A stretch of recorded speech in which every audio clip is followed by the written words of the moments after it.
دنیا میں اگر کسی چیز کو پہلی فرصت میں رکھنا ضروری ہے تو وہ آپ کا ذہنی سکون ہے۔ باقی چیزیں عارضی ہیں۔ انسان کے پاس اگر 3 چیزیں ہوں، رزق، عزت اور صحت، پھر بھی وہ غم زدہ ہو اور ہمدردی طلب کرتا نظر آ رہا ہو تو وہ ناشکرا ہوتا ہے۔ جو آپ کے پاس ہے وہ ان سب چیزوں سے بہتر ہے جو آپ کے پاس نہیں ہے۔ ہم سب کہیں ادھورے، کہیں پورے، کہیں دکھی، کہیں سکھی ہیں، اور یہی زندگی ہے۔ جب عقل مند بوڑھا ہوتا ہے تو اس کی عقل جوان ہو جاتی ہے، اور جب جاہل بوڑھا ہوتا ہے تو اس کی جہالت جوان ہو جاتی ہے۔ مرد کی سب سے بڑی بدصورتی اس کی خالی جیب ہے۔ محبت کے لیے ایسے لوگ ڈھونڈیں جن کے ماضی نے انہیں توڑ دیا ہو، جن کی خواہشیں دم توڑ چکی ہوں اور جینا بھول چکے ہوں۔ دراصل وہی لوگ زندگی کی حقیقت کو سمجھتے ہیں۔ وہ جانتے ہیں درد کیا ہوتا ہے۔ وہ کسی کے جذبات کے ساتھ نہیں کھیلتے۔ ہم سب رہتے تو ایک ہی دنیا میں ہیں، لیکن سب کی دنیا الگ الگ ہے۔ جب کوئی چیز اپنے والدین کو دو تو ایسے دو جس طرح کوئی غلام اپنے آقا کے سامنے پیش کرتا ہے۔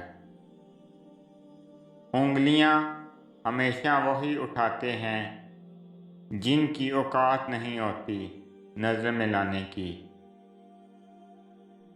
جب دنیا تمہیں گرانے اور جھکانے میں مصروف ہو تو آپ کے لیے بہترین جگہ سجدہ ہے۔ قدر کرنا سیکھیں، نہ زندگی بار بار آتی ہے نہ لوگ۔ سب سے جلدی راضی ہونے والی ذات اللہ کی ہے۔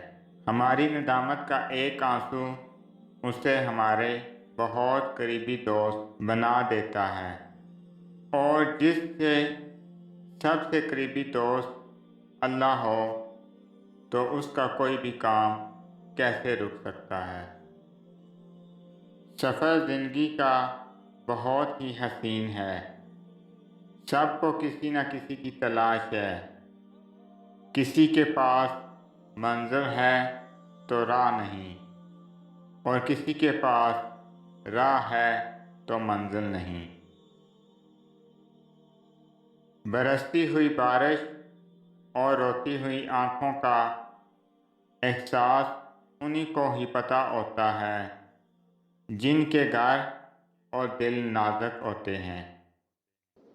خوبصورت کردار کے لوگ نصیحت بہت کم کرتے ہیں، کیونکہ ان کے عمل اور کردار ہی نصیحت ہوتی ہیں۔ زندگی میں سب لوگ دوست یا دشمن بن کر نہیں آتے، کچھ لوگ سبق بن کر بھی آتے ہیں۔ ان ہاتھوں کی ہر دعا قبول ہو جن سے ایک بار اللہ لکھا جائے۔ گھر میں ماں کی آواز آنا بھی ایک نعمت ہے۔ حضرت علی رضی اللہ عنہ نے فرمایا، ایک بات پر ایمان رکھیں، جو انسان ہمارے حق میں بہتر نہ ہو، اللہ اس انسان کو ہم سے دور کر دیتا ہے۔ اگر آپ کو میری یہ ویڈیو اچھی لگے تو میری ویڈیو کو لائک کریں اور زیادہ سے زیادہ شیئر کریں۔ میں اسی طرح آپ کے ساتھ خوبصورت اسلامی اقوال لے کر آؤں گا۔ اللہ تعالیٰ آپ سب پہ اپنا خصوصی کرم فضل فرمائے، آمین۔ السلام علیکم ورحمۃ اللہ وبرکاتہ۔